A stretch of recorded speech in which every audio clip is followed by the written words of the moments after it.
नमस्कार दोस्तों, कैसे हैं आप सब। आशा करते हैं आप सभी बढ़िया होंगे।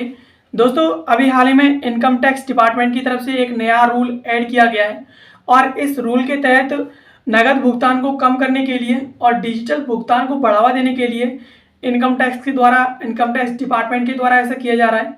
और इस रूल को आप सभी को जान लेना बहुत ज़्यादा ज़रूरी है, क्योंकि अगर आपको इस रूल के बारे में जानकारी नहीं होगी तो आप कहीं ना कहीं इनकम टैक्स डिपार्टमेंट के फाइन के शिकार हो सकते हैं। अभी हाल ही में इनकम टैक्स डिपार्टमेंट की तरफ से नकदी के लेन देन को कम करने के लिए और डिजिटल लेन देन है उसे बढ़ावा देने के लिए ये रूल ऐड किया गया है। और इस रूल को ऐड करने का उद्देश्य यही है कि आप किसी व्यक्ति से कैश में ज़्यादा से ज़्यादा लेन देन नहीं कर सकते। अगर आपको किसी व्यक्ति से लेन देन करना है और वो लेन देन 20,000 से ज़्यादा है, यानी 20,000 रुपये से ज़्यादा है, तो आपको वो लेन देन या तो बैंक के थ्रू करना होगा या फिर वो लेन देन किसी चेक के थ्रू करना पड़ेगा या फिर डिजिटल तरीके से करना पड़ेगा। अगर आपने वो लेन देन कैश तरीके से किया, यानी कैश नकदी में किया, तो कहीं ना कहीं आपसे इनकम टैक्स डिपार्टमेंट जितना रुपया आप नकदी किसी से लेंगे या देंगे उतने ही रुपए का आप पर फाइन लगा सकती है। और इस नए रूल के तहत यही ऐड किया गया है। चलिए इसे समझ लेते हैं। इसको लेकर के खबर भी है कि cash transaction limit income tax department can impose up to 100% penalty on cash transactions exceeding the limit, no rules.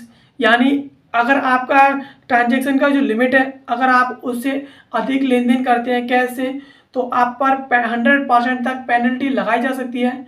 और इसलिए आपको इन रूल्स को जान लेना बहुत ज़्यादा ज़रूरी है। अब ऐसा क्यों किया जा रहा है, इसके महत्वपूर्ण बिंदुओं के बारे में बात कर लेते हैं। तो भारत सरकार में आयकर जो अधिनियम है 1961, इसके तहत कुछ नगद लेन देन पर 100% जुर्माना लगाया जा सकता है। यह नियम काले धन पर अंकुश लगाने, इसके साथ साथ वित्तीय पारदर्शिता बढ़ाने और डिजिटल भुगतान को प्रोत्साहित करने के उद्देश्य से लागू किया गया है।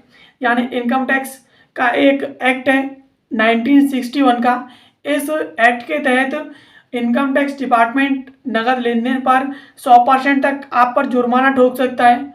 और ये एक्ट कहीं ना कहीं जो ब्लैक मनी है उसको काउंटर करने के लिए और वित्तीय पारदर्शिता को बढ़ावा देने के लिए, इसके साथ साथ जो डिजिटल भुगतान है उसे बढ़ाने के लिए इसे नियम को लागू किया गया है। अब नगद लेन देन पर लागू प्रावधान कौन से हैं और इसके साथ साथ अगर आप इनका उल्लंघन करते हैं तो आप पर पेनल्टी कितना लगाया जा सकता है उसे समझते हैं। तो धारा 269 SS और इसके साथ साथ 271 D के तहत प्रावधान है कि यदि कोई व्यक्ति 20,000 या उससे अधिक की राशि नकद में ऋण जमा या निर्दिष्ट राशि के रूप में लेता है या फिर स्वीकार करता है, तो यह धारा 269 SS का उल्लंघन माना जाता है। और इस उल्लंघन पर धारा 271 D के तहत जुर्माना लगाया जाता है, जो कि प्राप्त की गई नगद राशि के बराबर होता है। यानी इन धाराओं के तहत अगर आप इनका उल्लंघन करते हैं, यानी अगर आप किसी व्यक्ति से 20,000 रुपये कैश में लेते हैं या फिर आप उसको कैश में देते हैं, उससे अधिक देते हैं, तो कहीं ना कहीं ये जो इनकम टैक्स की धारा है 269 SS उसका उल्लंघन माना जाएगा और इसके तहत आप पर उस राशि के बराबर जुर्माना भी लगाया जा सकता है।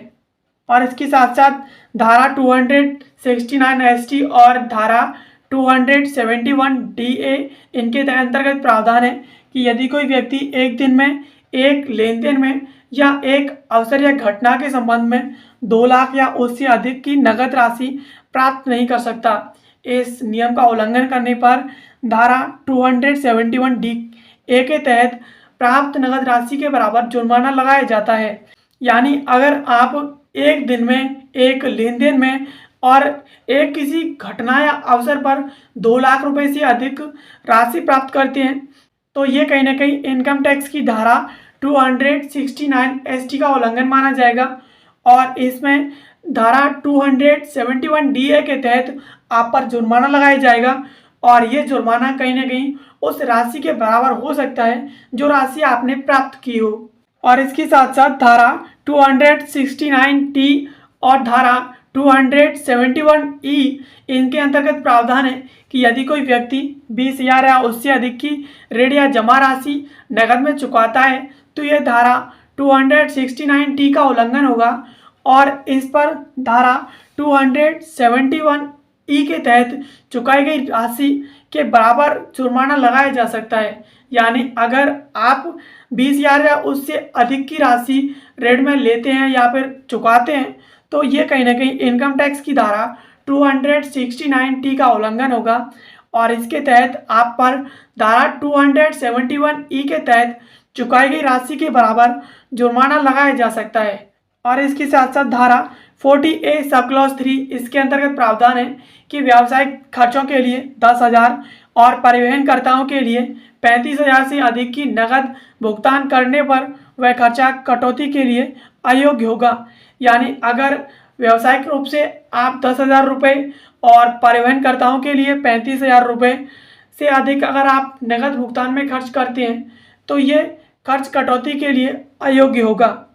और इसके लिए अवेयरनेस फैलाने के लिए इनकम टैक्स डिपार्टमेंट की तरफ से 2 जनवरी 2025 को आयकर विभाग ने नकदी लेन देन को ना कहें शीर्षक से एक विस्तृत विवरणिका जारी की, जिसमें बड़ी नकदी लेन देन के बारे में क्या करें और क्या ना करें इसकी रूपरेखा दी गई थी।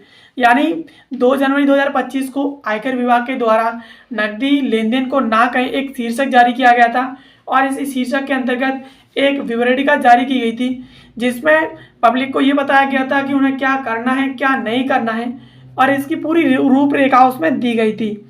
इस दस्तावेज का उद्देश्य जनता को शिक्षित करना और अनजाने में होने वाले उल्लंघनों से रोकना था।